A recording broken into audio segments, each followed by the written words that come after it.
I was browsing around for a new video idea when I came across this site that has this really nice 3D element on their project section. There is a retro monitor model sitting in the center of the page and it gently follows your cursor with this smooth parallax effect. But the real highlight is the screen itself. As you hover over the project names along the bottom, the display swaps to that project's image in real time and the parallax just keeps going the whole time. It's a small interaction, but it feels really polished. Now, it's been a while since we have done anything 3D on the channel, and I thought this was the perfect kind of thing to build. So I went on Sketchfab, found a free 3D monitor model I liked, and downloaded it as a GLP file, but out of the box, it had a bit too much going on. So I loaded it into an open source editor, took out some textures, dialed the materials back to a flat, matte look, and just cleaned it up so it felt more minimal. And then using that model, I built out my own version of this whole experience. As you can see, the parallax works the same way, but that part was straightforward. The screen is where things got interesting. The model doesn't give you a surface you can just throw textures onto, so I did a little experiment. I created a separate plane in Three.js, positioned it right over the screen area of the model, and got a custom shader for it. That shader handles everything you see on the display. I've got a CRT overlay with scanliness running through it, a vignette around the edges, and this glitch effect that kicks in every time the image swaps. So you get that quick burst of distortion before it settles into the new image. The whole thing ends up feeling like you are looking at an actual old monitor. In this video, I'll take you through the full build, Three.js, GSAP, a bit of GLSL, all from scratch. If you find my work helpful, make sure you leave a like on the video and subscribe to the channel if you haven't already. And if you'd like to access the source code for this project, along with hundreds of other similar micro projects and a brand new website template every month, you can check out the Pro membership via the link in the description. Alright, let's jump into the code.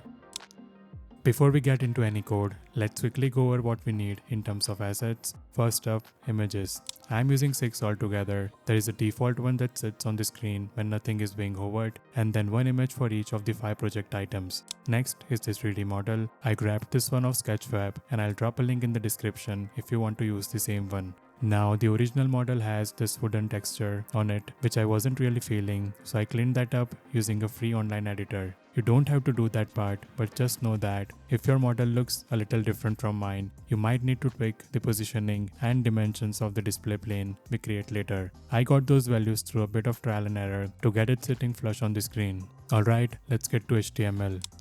The structure here is really simple. I'll create a section element with the class hero. This is going to be the main container for the entire experience, the 3D scene, the project list, everything lives inside this. Inside that, I'll add an unordered list with the class projects, and inside the list, 5 list elements, each with a dummy project name. These are the items you'll hover over to trigger the image swap on the monitor. Now, one extra thing we need on each list item is a data attribute called data image with the path to that project's image. This is what we'll read from later in JavaScript to know which image to load onto the screen when that item gets hovered. And that's pretty much it for the HTML. Let's move on to the styling.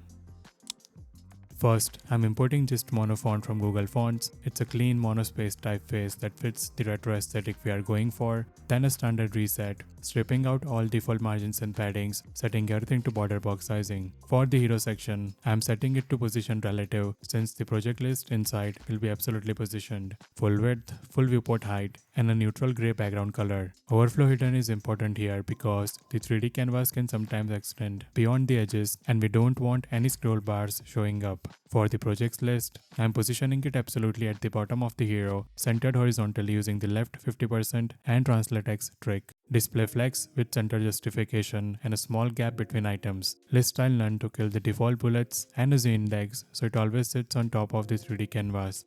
For each list item, I'm setting the text to uppercase in the monospaced font, smaller font size, and a medium font weight. White background, black text, a solid border, and a box shadow that gives it that chunky offset look.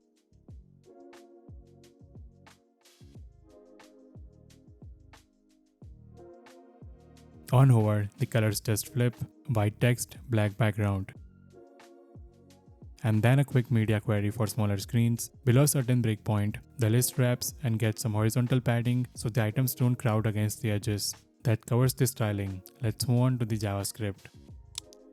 Before we get into the main script, let me quickly walk you through the shaders. Now, I'll be upfront here as I have mentioned it before quite a few times. I don't have any experience writing shaders myself, so I got Claude to generate these for me based on the kind of look I was going for. Shaders are essentially small programs that run on the GPU and control how things get drawn on screen. First is the vertex shader. This one is pretty standard. All it does is pass the UV coordinates through the fragment shader and set the position of each vertex. Then we have the fragment shader, and this is where all the visual magic happens. This is the one that takes the base image and layers on everything you see on the monitor. It handles the aspect ratio correction so the image doesn't stretch, the horizontal and vertical UV displacement that creates that glitch effect, the chromatic aberration where the red, green and blue channels get sampled at slightly different positions to give that color split look, the scanliness running across the screen, the vignette that darkens the edges, and a bit of noise grain on top of all that. All of those effects are driven by a glitch intensity uniform that we control from JavaScript,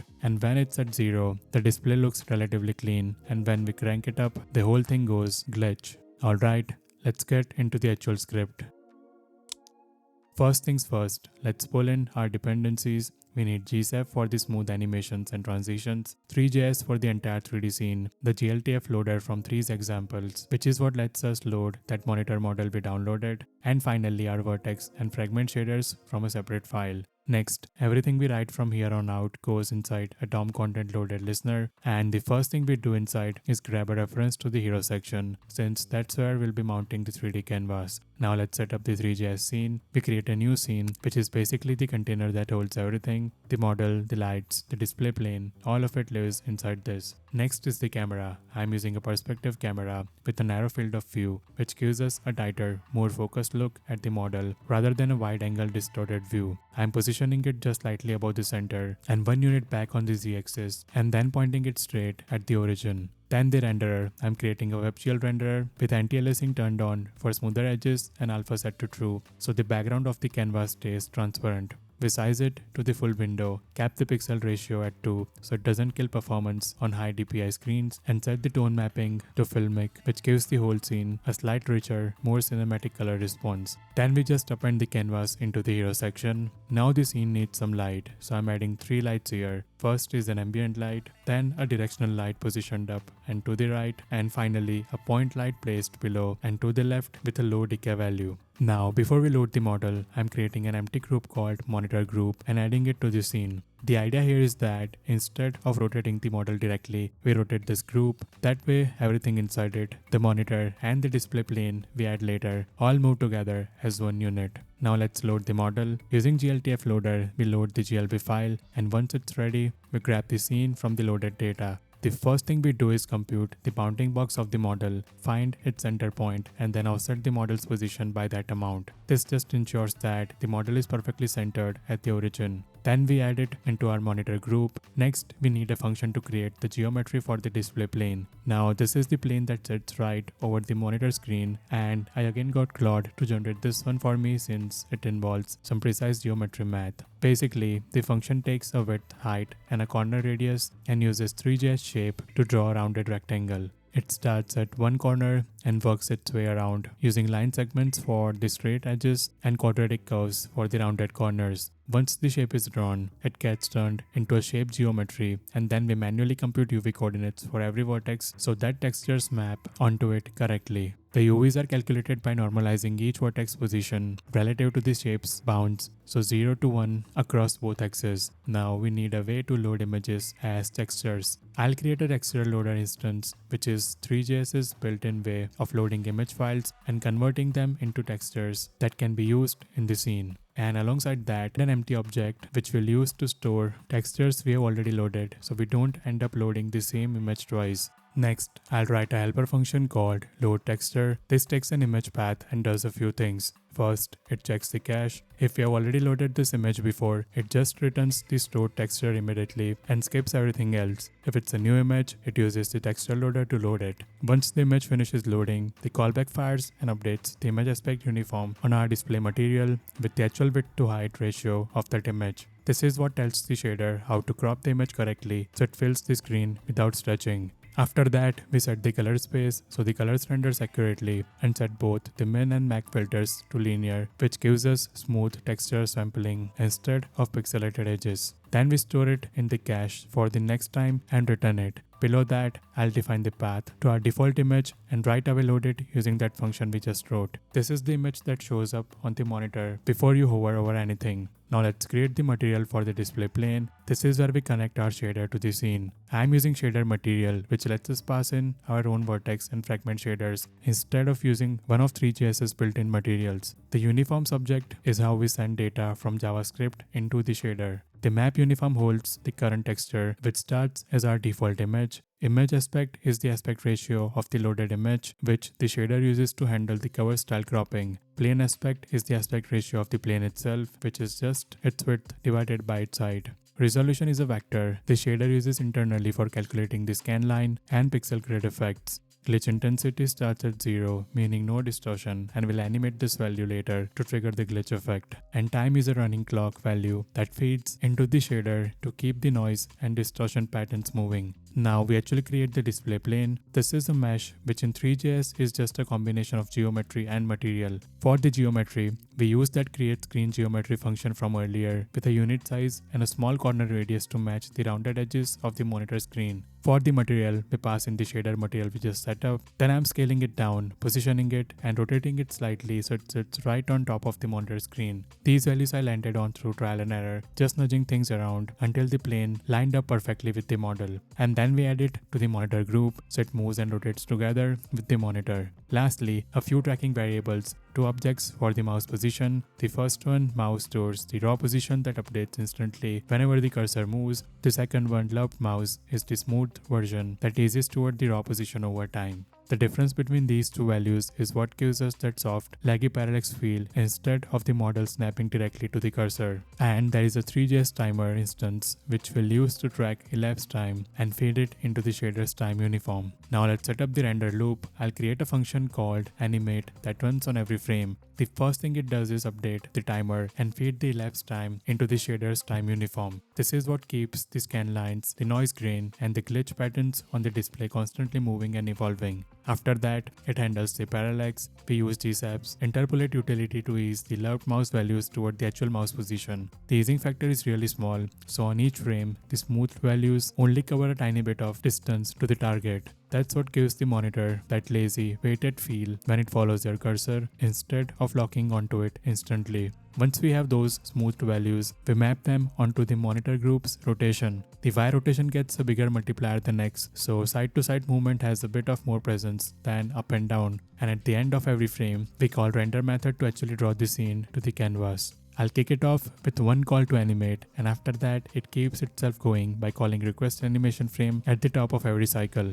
Right below that, I'm setting the camera's Z position based on the window width. On a wide screen it stays close, but on a narrow screen it pulls the camera further back so the monitor doesn't end up getting clipped at the edges. Now let's wire up the mouse tracking. I'm adding a mouse move listener on the window, and inside it we take the cursors X and Y, normalize them so the center of the screen maps to 0, and then multiply them up. That gives us a value that swings positive and negative from center, which is exactly the kind of input the rotation in our render loop expects. Next up, a resize listener. When the window size changes, we update the camera's aspect ratio, tell it to recalculate its projection metrics so nothing looks warped, and resize the renderer to fill the new dimensions. The render loop is already ticking, so on the very next frame, everything just picks up the new values automatically. Now for the glitch transition, I'll set up a small object to track the current intensity and a variable to hold a reference to the active animation so we can cancel it if another one comes in before it finishes. Then comes the key function, setDisplayImage. This is the one that handles everything when the display needs to change.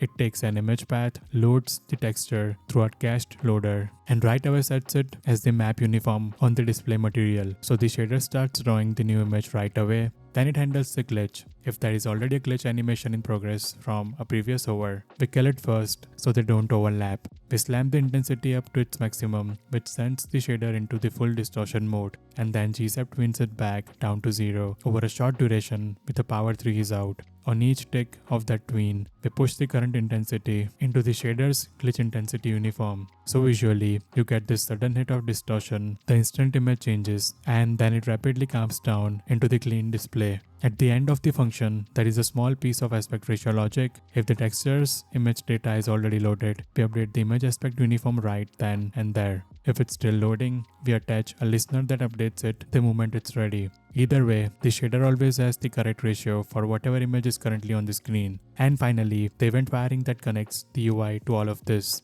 We grab every list item inside the project's list and attach a mouse enter listener to each one. When you hover over an item, it pulls the image path from the data image attribute and passes it into the setDisplayImage function. And on the project's container itself, will listen for mouse leave. When your cursor moves off the list entirely, it calls setDisplayImage again with the default image path, resetting the monitor back to its idle state. And with that, we are done. A 3D monitor model with a custom shader-driven display, smooth parallax mouse tracking, cached texture loading, and glitch transitions on hover. All built with Three.js, GSAP, and a bit of GLSL. Hope you found the video helpful. See you in the next one.